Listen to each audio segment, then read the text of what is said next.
говорится, на деревне самое.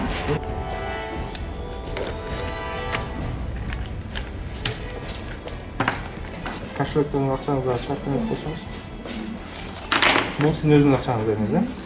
Иностранная валюта, турецкая лира, 200 долларов США, 7 купюр номиналом 200 сом, 12 тысяч сомов номиналом по 1000 сом, 9 купюр номиналом 2000 сомов. Прошу обратить внимание, имеется надпись «Взятка». Понял там камера? Взятка.